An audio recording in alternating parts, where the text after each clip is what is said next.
Breaking news చూస్తున్నారు. ఇండోనేషియాలో ఘోర ప్రమాదం చోటు చేసుకుంది. ప్యాసింజర్ షిప్లు మంటలు అంటుకున్నాయి. ఈ ప్రమాదంలో ముగ్గురు అక్కడికక్కడే మృతి చెందారు. ప్రమాద సమయంలో ఆ షిప్ లో 300 మంది ప్రయాణికులు ఉన్నారు. 300 మందికి పైగా ప్రయాణికులు ఉన్నారు. మంటల భయంతో సముద్రంలో దూకేశారు ప్రయాణికులంటే అర్థం చేసుకోవచ్చు. ఈ నేపథ్యంలో ఇప్పటివరకు 150 మందిని రెస్క్యూ సిబ్బంది కాపాడింది. మిగిలిన వారి కోసం గాలింపు చర్యలు కొనసాగుతున్నాయి. రెస్క్యూ ఆపరేషన్ లో పాల్గొన్నాయి ఏకంగా 2 భారీ నౌకలంటే అర్థం చేసుకోవచ్చు. ఆ విజువల్ ని మీరు చూస్తున్నారు. మమ్మల్ని కాపాడండి కాపాడండి కాపాడండి అంటూ వాళ్ళు ఆర్తనాదాలు చేస్తున్నారు అక్కడ. అంటే పరిస్థితి తీవ్రతను అర్థం చేసుకోవచ్చు. పడవ ప్రమాదం కాదు, ఆ విజువల్ చూస్తే మీకు అర్థమవుతుంది. అదొక దుర్ఘటననే చెప్పుకోవాలి పూర్తి స్థాయిలో. ఇండోనేషియాలో ఘోర ప్రమాదం చోటు చేసుకుంది. మరీ ముఖ్యంగా ఒక షిప్ కి మంటలు అంటుకున్నాయి. ఆ ప్రమాదంలో ముగ్గురు అక్కడికక్కడే మృతి చెందారు. ప్రమాద సమయంలో షిప్ లో 300 మందికి పైగా ఉన్నారంటే అర్థం చేసుకోవచ్చు. విజువల్ మీరు చూడొచ్చు, ఒక్కొక్కరు దూకేస్తున్న విజువల్ మీరు చూడొచ్చు. అదిగో అక్కడ ఆ ఫ్రంట్ ఫేస్ లో మీరు చూస్తే కనుక ఆ ఫ్రంట్ ఫేస్ లో పూర్తిగా మంటలు అంటుకునే నేపథ్యంలో దాంట్లో ఫ్యూల్ కూడా ఉంటుంది కాబట్టి ఆ మంటలు భారీ స్థాయిలో అలుముకున్నాయి ఆ ప్రాంతాన్ని అంతా. ఒక్కసారిగా ఆహాకారాలు అక్కడ వినిపిస్తున్నాయి. ఒక్కసారి ఆ విజువల్ ని చూద్దాం.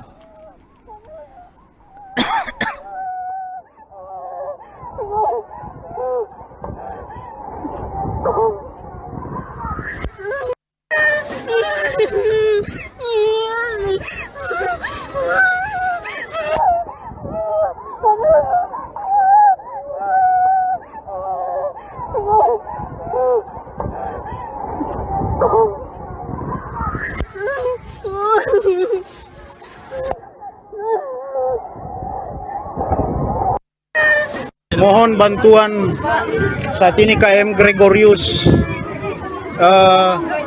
Barcelona 5A kebakaran di depan pulau. Visuals మీరు చూస్తున్నారు. సాధారణంగా ప్యాసింజర్ బోట్ ని ఫెర్రీ బోట్ అంటూ ఉంటారు. ఆ ఫెర్రీ బోట్ లో ప్రమాదం చోటు చేసుకుంది. ఏకంగా 300 మందికి పైగా అదిగో వెంటనే లైఫ్ జాకెట్స్ వేసుకొని వాళ్ళు దూకేశారు సముద్రంలోకి. దీంతో మమ్మల్ని కాపాడండి అంటూ వాళ్ళు ఆర్తనాదాలు చేస్తున్నారు. తమను తాము కాపాడుకోవడం కోసం వాళ్ళు వెంటనే సముద్రంలోకి దూకేశారు. అక్కడ ఉన్న వాళ్ళంతా కూడా ఆ 300 మంది ప్రాణాలని అరచేతిలో పెట్టుకుని వాళ్ళు దూకేశారని చెప్పుకోవాలి. ఈ ఘటనలో సుమారు 300 మంది ఘటనా టైంలో 300 మంది ప్రయాణికులు ఆ ఫెర్రీ షిప్ లో ఉన్నారు. మీరు చూడొచ్చు, ఒక్కొక్కరు కూడా ఆర్తనాదాలు. అక్కడ బోటు కాల్పోతూ ఉన్న క్రమంలో ఇక ఇటువైపు వచ్చేసారు అందరూ కూడా. ఆ షిప్ కి ఫ్రంట్ భాగంలోకి వచ్చేసారు. ఇక ఏ క్షణాన్నైనా మునిగిపోతుంది అనే భయంతో వాళ్ళు వెంటనే కాల్ చేయడం ప్రారంభించారు. ఆ ఘటనకు సంబంధించి విజువల్స్ మీరు చూస్తున్నారు. ఎటువంటి పరిస్థితి నెలకొంది అంటూ కూడా. ఎందుకంటే ఆ విజువల్స్ చూడొచ్చు మీరు. ఎప్పుడైతే వెనక భాగం తగలబడిపోతుందో ఎవ్వరూ ఇంకా ఫెర్రీ షిప్ లో లేరు. ఒక్కొక్కరుగా అందరూ పరుగులు పెట్టుకుంటూ ఆ ఫ్రంట్ భాగంలోకి ముందు భాగంలోకి వచ్చేసారు. ఈ ఘటన ఒక్కసారిగా అందరినీ షాక్ కి గురి చేస్తుంది. మీరు చూడొచ్చు, పూర్తిగా నల్లటి దట్టమైన పొగ ఆ ప్రాంతాన్ని ఆవరించేస్తుంది. అక్కడున్న సామానంతా కాలిపోతోంది. దాంట్లో ఆ సెగని తట్టుకోలేక ఆఖరికి అంటే ఇంక మన దగ్గరకు వచ్చేస్తుందన్న భయంతో దాంట్లో ఉన్న ఒక్కొక్కరు కూడా సముద్రం ఈత రాదు కొంతమందికి ఈత వచ్చిన వాళ్ళు ముందే దూకేసి చాలా దూరం వరకు వెళ్ళిపోయారు. మరి ముఖ్యంగా ఈ బోట్ల ప్రమాదాలు, ఈ ఫెర్రీ బోట్స్ అంటూ ఉంటారు, ఇవి ప్రమాదాలకు గురి కావడం అందరినీ షాక్కి గురి చేస్తుంది. ఐ థింక్ ఒక ఏడాది క్రితం అనుకుంటా ఒక ప్రమాదాన్ని మనం చూసాం. ఆ తర్వాత మళ్ళీ ఇప్పుడు రెస్క్యూ ఆపరేషన్స్ కంటిన్యూ అవుతున్నాయి. 2 బోట్లు అక్కడికి చేరుకున్నాయి ఈ ప్రమాదంలో వాళ్ళని కాపాడేందుకు. మరీ ముఖ్యంగా ఎప్పుడైతే ఈ ప్రమాదం సమాచారం అందిందో వెంటనే అక్కడికి 2 బోట్లు చేరుకొని మరి ముఖ్యంగా కొంతమంది ప్రయాణికులు అక్కడ ఉన్న వాళ్ళని కాపాడేందుకు వాళ్ళు కూడా, ఎందుకంటే కొంతమందికి ఈత రాదు, వాళ్ళని కాపాడేందుకు ఈత వచ్చిన వాళ్ళు దూకేసి ఆ లైఫ్ జాకెట్ సాయంతో వాళ్ళని కాపాడారు. అయితే ముగ్గురు ఘటనా ప్రదేశంలోని మరణించినట్టుగా తెలుస్తోంది. మరి ముఖ్యంగా 300 మంది, ఒకరు కాదు ఇద్దరు కాదు, సరదాగా ఆ సముద్రం మీద జర్నీని ఎంజాయ్ చేద్దామని చెప్పి వెకేషన్స్ లో భాగంగా వాళ్ళు అక్కడికి చేరుకున్న క్రమంలో ఎంజాయ్ చేస్తున్నారు. నేచర్ని ఎంజాయ్ చేస్తున్నారు. ఆ ప్రకృతి సౌందర్యాన్ని, ఆ రమణీయతను వాళ్ళు ఎంజాయ్ చేస్తున్నారు. చుట్టూతా సముద్రం, మధ్యలో బోట్ ఎంత అందంగా ఉంటుంది ఊహించుకుంటూ ఉంటే. ఎక్కడ చూసినా నీటి జాడ తప్ప ఇంకోటి కనిపించదు. ఎంతో హ్యాపీగా వాళ్ళ వెకేషన్ని ఎంజాయ్ చేస్తున్నారు. అంతే, అంతట్లోని అగ్ని ప్రమాదం ఆ బోట్లో సంభవించింది. సాధారణంగా రోడ్డు మీద జరిగినా లేకపోతే మరి ముఖ్యంగా నీళ్ళల్లో అయినా ఒక ఒడ్డున జరిగితే ప్రమాదాన్ని ఎక్కడైనా తప్పించుకోవచ్చు. కనీసం పిలిస్తే కేకలేస్తే ఎవరైనా వస్తారు. కానీ అక్కడ అటువంటి సందర్భం లేదు. ఎంత కేకలు వేసినా కాపాడండి కాపాడండి కాపాడండి కాపాడండి అంటూ ఎంత కేకలు వేసినా ఎవరికీ వినిపించదు. మరి ముఖ్యంగా ఆ షిప్లో ఉన్న వాళ్ళు కమ్యూనికేట్ చేయగలిగితేనే అక్కడ ప్రమాద తీవ్రత అర్థమయ్యేది.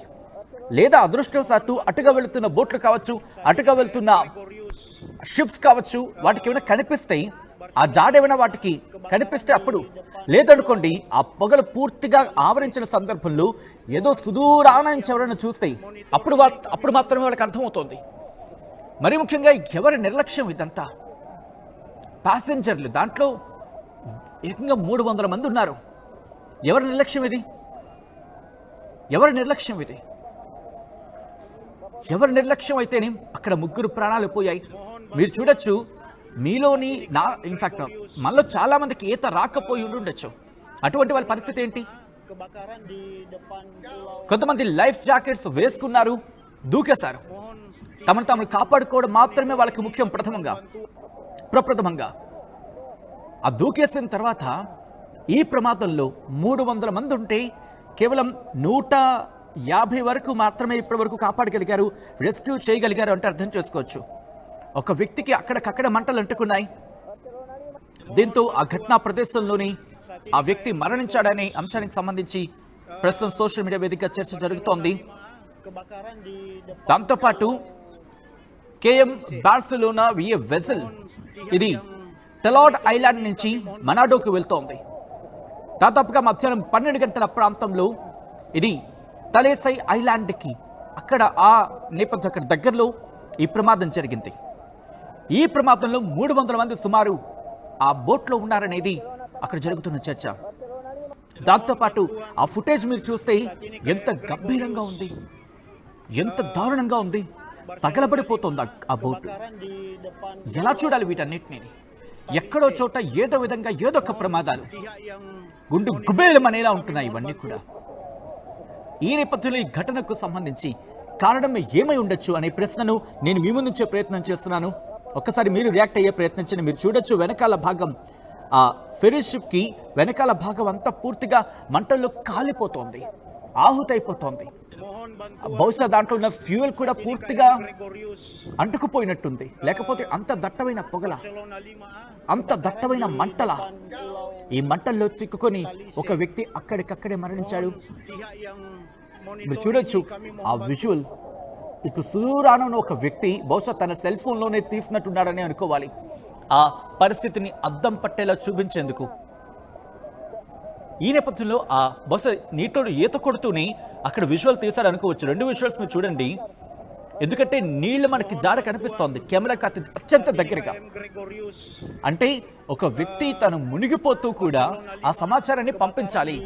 నేను పోతే పోయాను, నేను చచ్చిపోతే చచ్చిపోయాను, నేను బ్రతికినా బ్రతకకపోయినా పర్వాలేదు, ఈ సమాచారం తెలిసి కొంతమందినైనా కాపాడగలిగితే చాలు.